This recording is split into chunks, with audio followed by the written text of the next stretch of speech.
Hello everyone, hope all of you are doing good.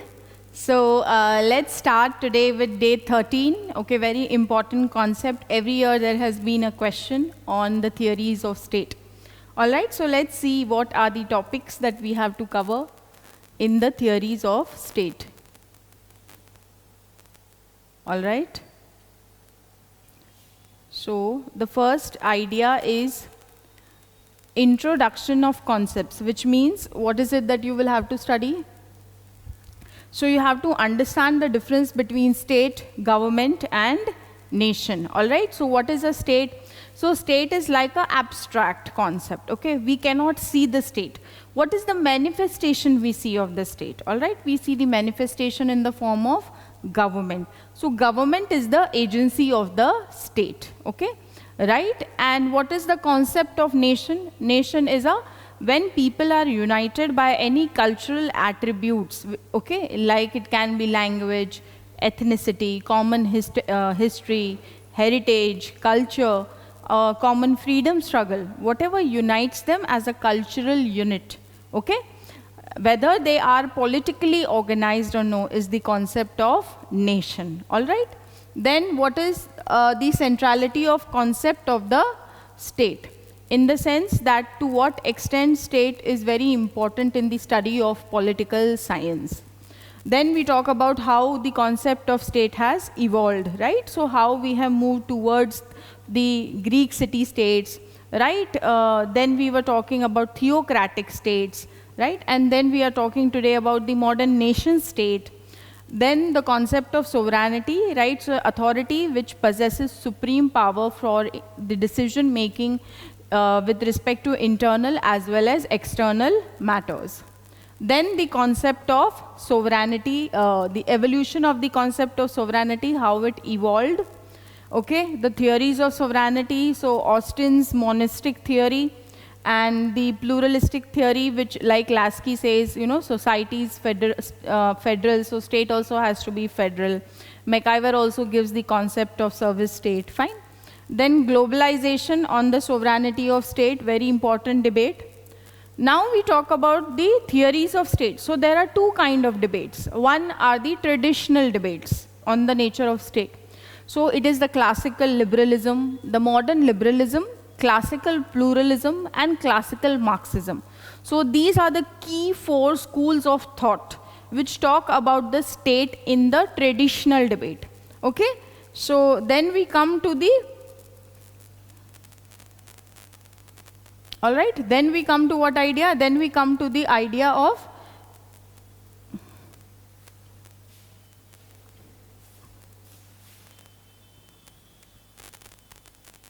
all right, the contemporary debates. And contemporary debates again will be neoliberalism, neo-pluralism, neo-Marxism, feminism, multiculturalism. What do they talk about the state? The communitarians talk about the perfectionist state, all right?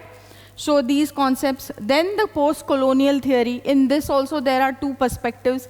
One is the liberal perspective and the other is the Marxist perspective, all right? So overdeveloped state, Hamza Alawi's. In the liberal we have the prismatic society given by F.W. Riggs, all right? There is soft state also.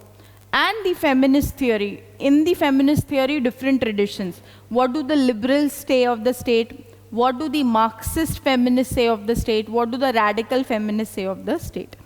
All right? And yes, the multiculturalist theory and the anarchist perspective. So statelessness also is spoken by anarchy. They don't want the state at all. All right? Now let's see the question of the day. Very comprehensive question, and I've taken up a comprehensive discussion also today. All right? So that the any conceptual gap that you have in this concept will be covered. All right? So the question pertaining to the nature of state.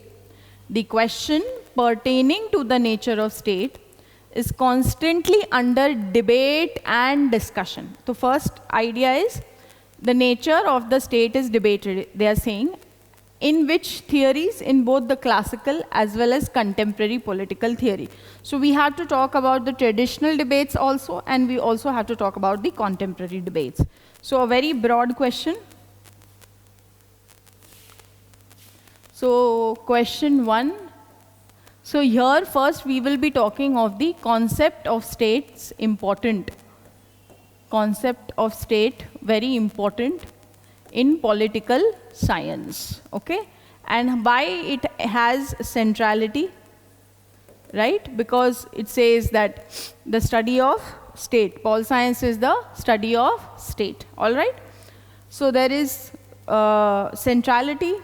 Despite having centrality, despite it being so important, what is it that makes it contested, okay? So yes, what does David Held say? That yes, state is there in every aspect of man's life. Yet it remains one of the most contested and most debated concepts. So give the contested nature of state. And it is there in various theories. Who says it? David Held. David Held. Okay? Right? Now, so next we will be talking of the traditional debates. So the first idea here is traditional debates. Now let's see. So while you study any debate, what is important is what is the core philosophy of that particular school of thought, which we already have studied in the ideologies. Then we will be talking about who are the key proponents who talk about state within that school of thought, which are very important for us to study. Because there may be scholars within a particular ideology, but all of them, do they talk about the state? So which are the key scholars on the state idea, all right? So the first idea comes in which? In the classical liberals. In the classical liberals. Okay? So what do the classical liberals say about the state? They talk about the state as a minimal state. They talk about night watchman state. John Locke talks about night watchman state, which means state's role is how much? State role should be confined to the security, law and order and other spheres. Okay? Then many others call it a necessary evil. Right? Thomas Paine calls it a necessary evil. Why do they call it a necessary evil? Because state is very important on many other fronts, like what? With respect to securing law and order, ensuring maintenance of this kind of public sphere activities. All right? And Herbert Spencer also says that yes, it is an unfortunate necessity. Fine? So the classical liberals call of the minimal state, night watchman state, or the laissez-faire state. Laissez-faire state. So in this regard. Okay? Now, the next school of thought that will come will be of modern liberals. Of modern liberals. What do the modern liberals say? Okay, so modern liberals obviously came in the context of the criticism made by Marxist, right? So J.S. Mill had paved the path, but he was on the crossroads, but he did speak about such kind of things. However, it is T.H. Green, Hobhouse, and others who talk of the concept of which state? Welfare state. And welfare state, which means the state which will secure security for its citizens. So then come in the modern liberal welfare state, which is an interventionist state. It will do intervention to ensure or minimize inequalities in society.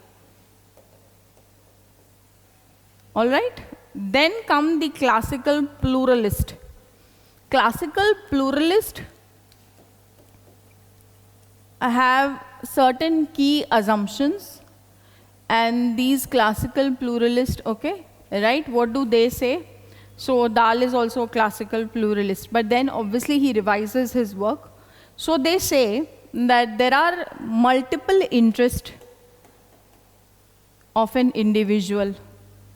Thus, power also does not reside in one particular institution or group. So power is what? Power is dispersed.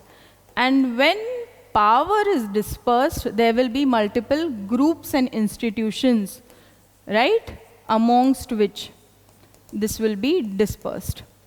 And they say that state in this context is what? It is acting as a neutral arbiter, okay?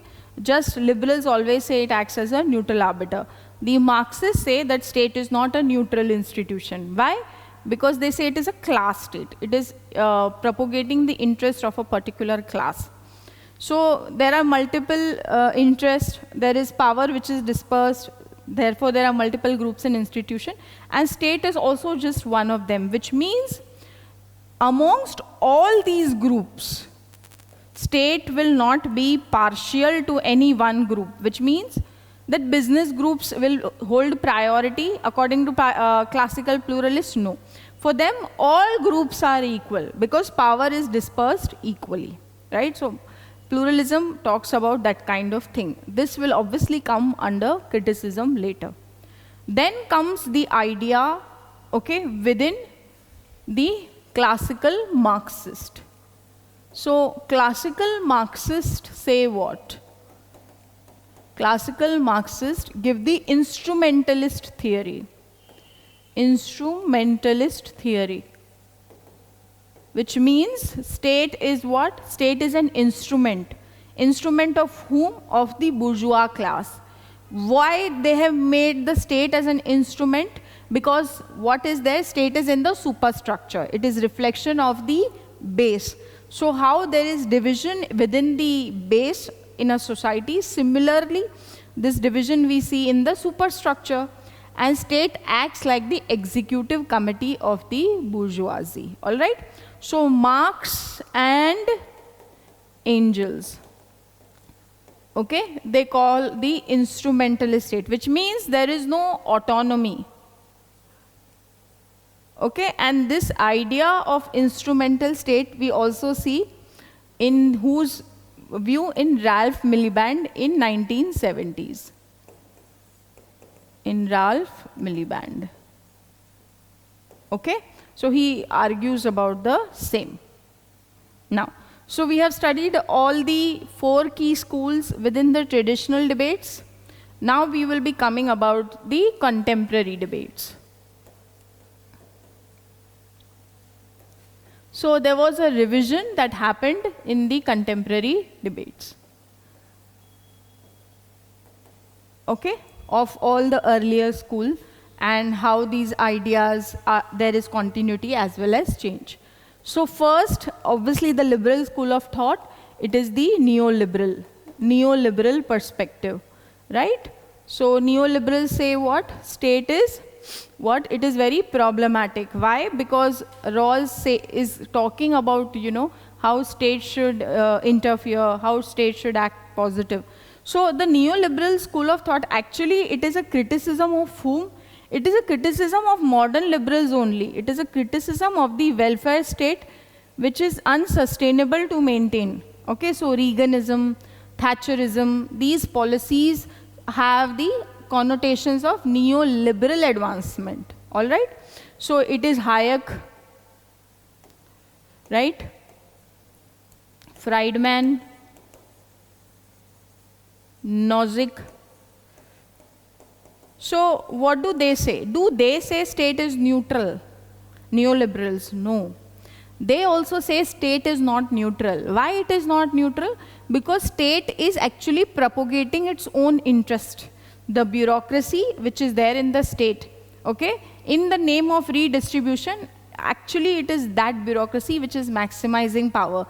The government officials are, you know, taking maximum advantage, and that's why government, other institutions remain inefficient. Okay, so neoliberals also say that state is not neutral.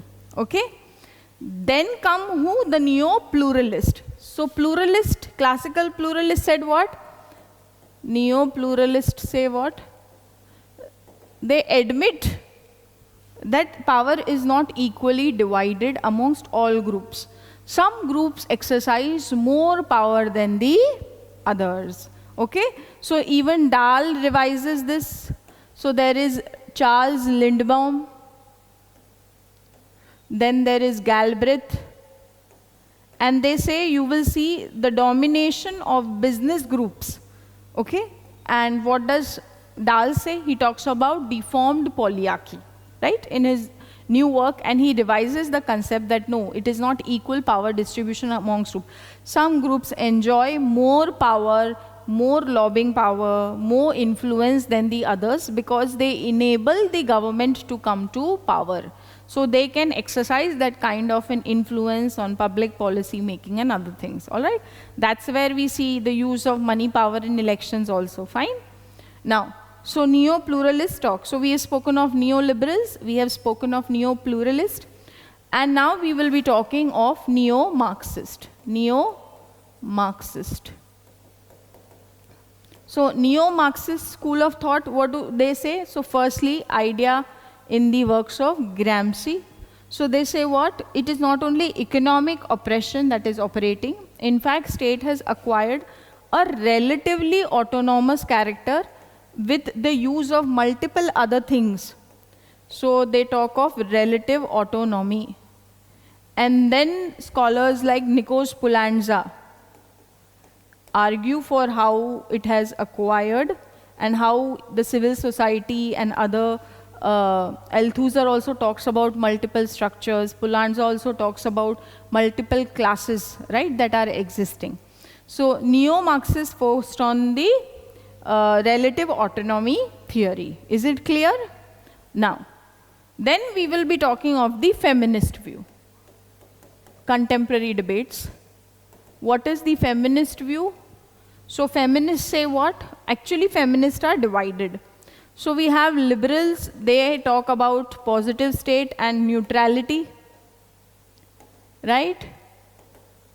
Then there is Marxist feminist. They say no, it is an instrument again of capitalist domination, right? And the radical feminists say what? No, it is not neutral, it is not autonomous. State is only patriarchal in character, because the structure of oppression according to radical feminist is what? Okay, the structure of oppression according to radical feminist is patriarchy. So the male power is there even in the state. It is within the laws, the policies, everything that has been created, it is oppressing against the woman. So until patriarchy is removed, we cannot express that the state will become neutral in that sense, okay? Right? So there is also a theorist, we'll discuss it in the next day, key details of Catherine MacKinnon about the radical feminism on the theories of feminist theory of state, okay? So this is how, when we say the question of what?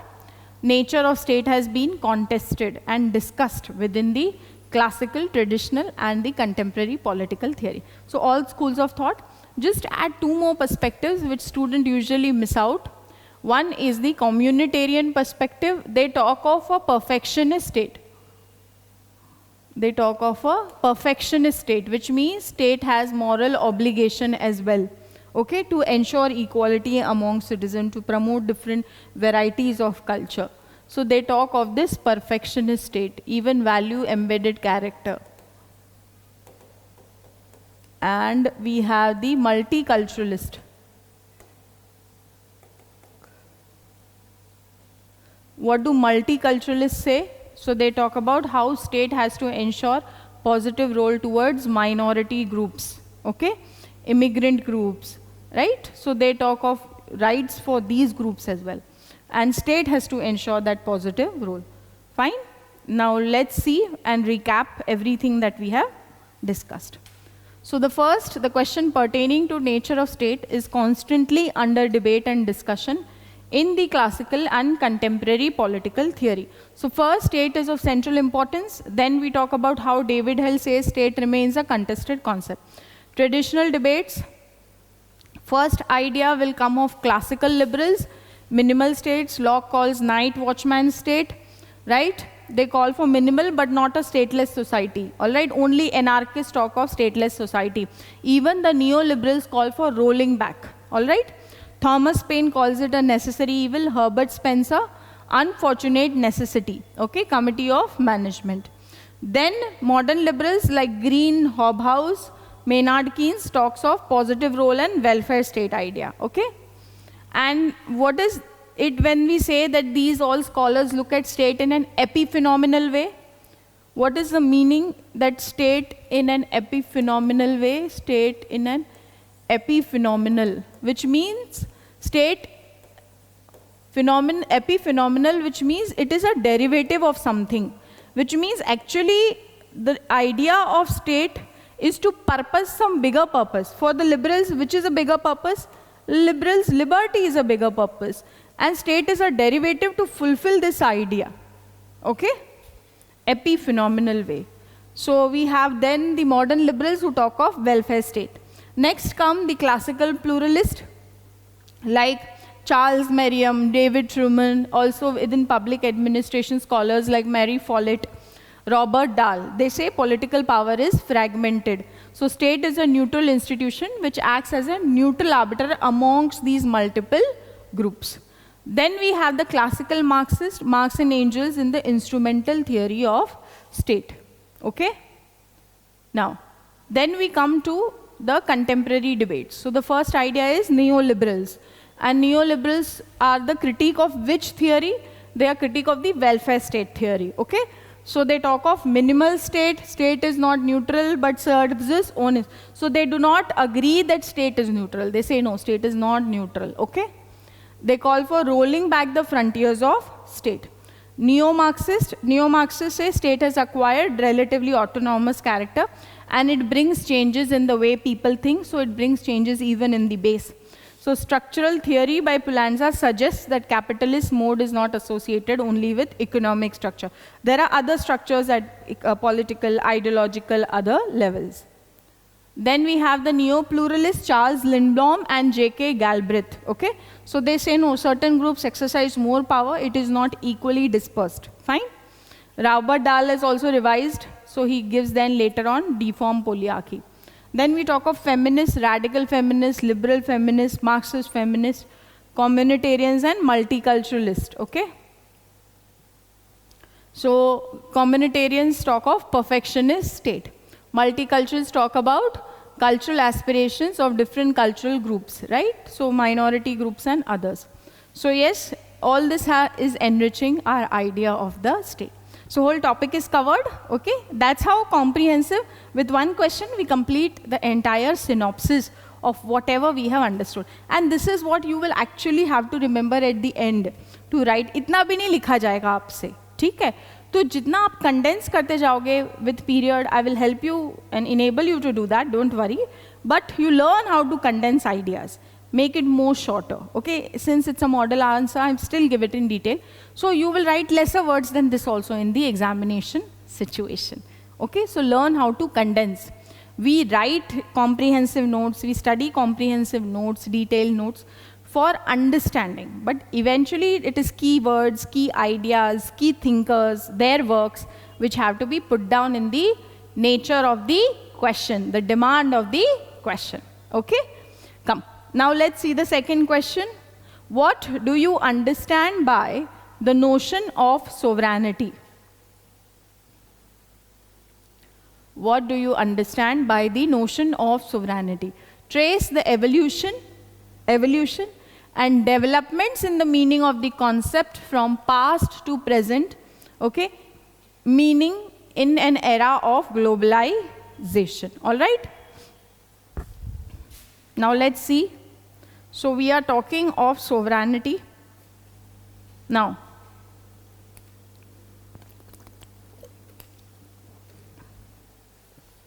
question number 2. Sovereignty. So firstly, understand that what is the concept, okay? So it means the final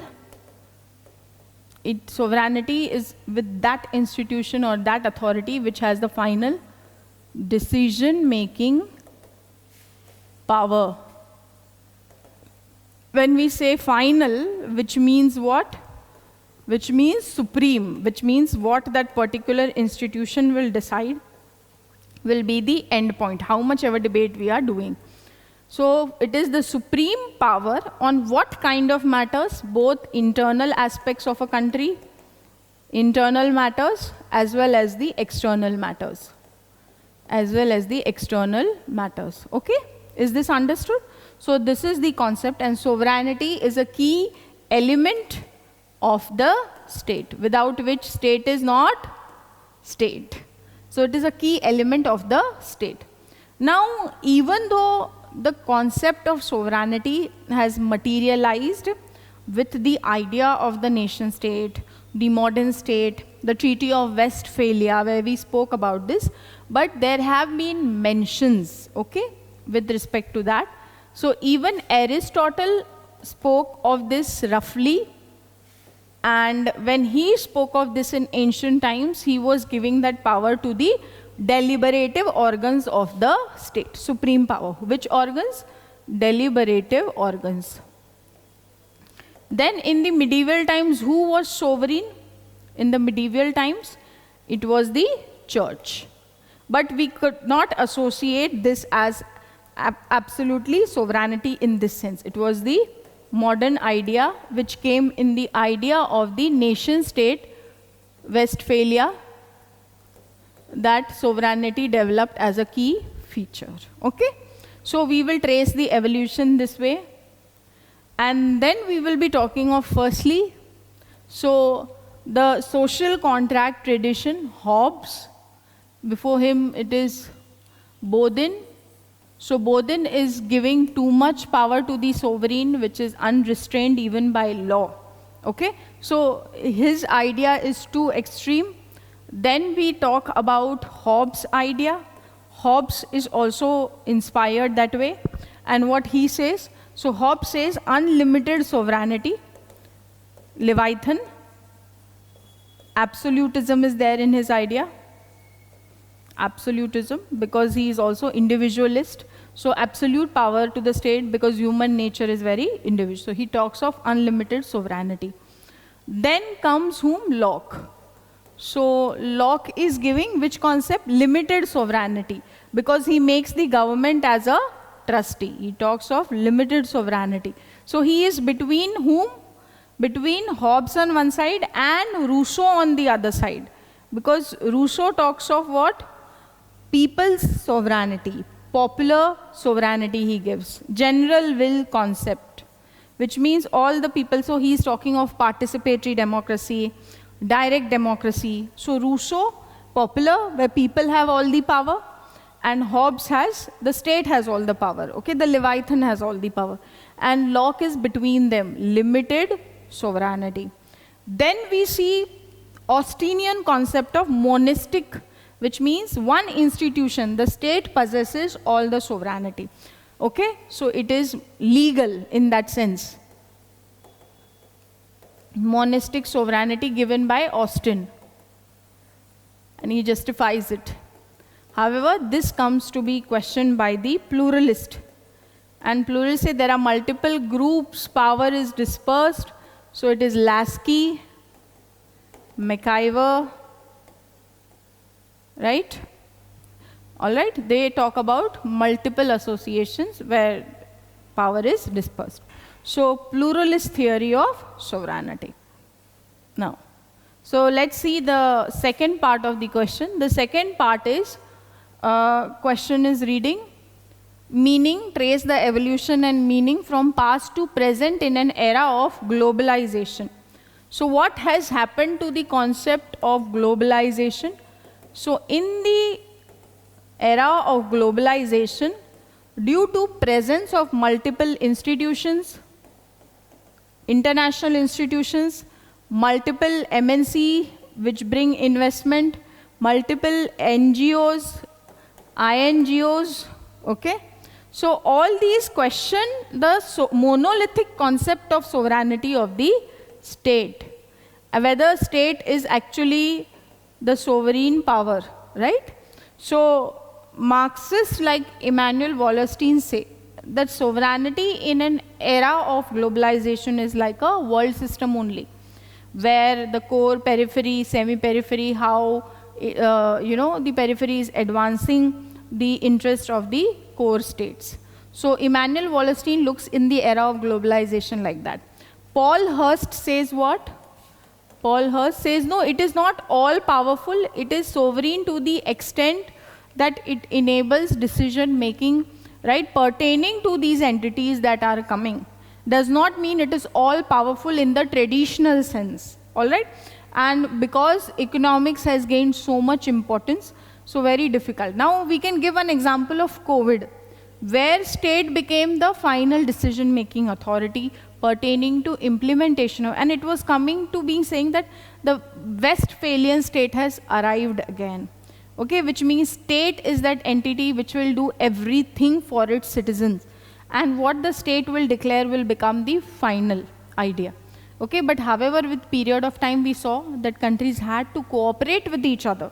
Okay, so that they could tackle the global pandemic. Otherwise, if it would be only inward-looking approach, all countries with different capacities to handle this crisis would not have been able to do so. Okay, so let's just take a recap now.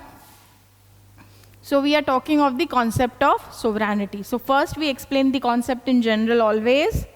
So essential element of the state, supreme power within the state for internal and external matters.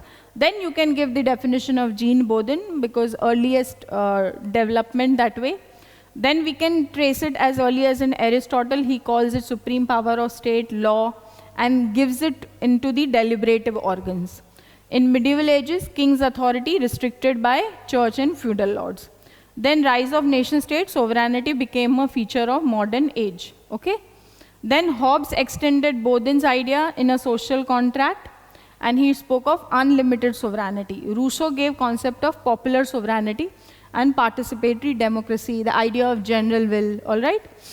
Then Locke stood between Hobbes and Rousseau. He talks of limited sovereignty, okay, because people are guided by reason. Austin gave a monistic and a legal view of sovereignty, fine? Prominent pluralist gave and criticized this Austinian notion, right? And then in the present era of globalization, you give the view of Marxists like Wallerstein and Paul Hurst. So yes, as more internationalization of economy is happening, the state sovereignty, that also comes under a lot of debate. Fine? So I think the whole concept of state has been revised, and you are very clear which theory has emerged in what context, which theory it actually criticizes, whether the idea of state is neutral. You have to know in which theory it is neutral, in which theory it is not neutral, okay? Right? So there can be a possibility that state neutrality also can be asked as a debate. Which kind of theories talk about state neutrality? Which kind say, no, it is a instrument, or it is a class institution, or it is a sex institution, right, representing male power. So you'll have to be very clear with that. All right? Thank you so much. All the very best. We'll meet tomorrow with day 14. Bye.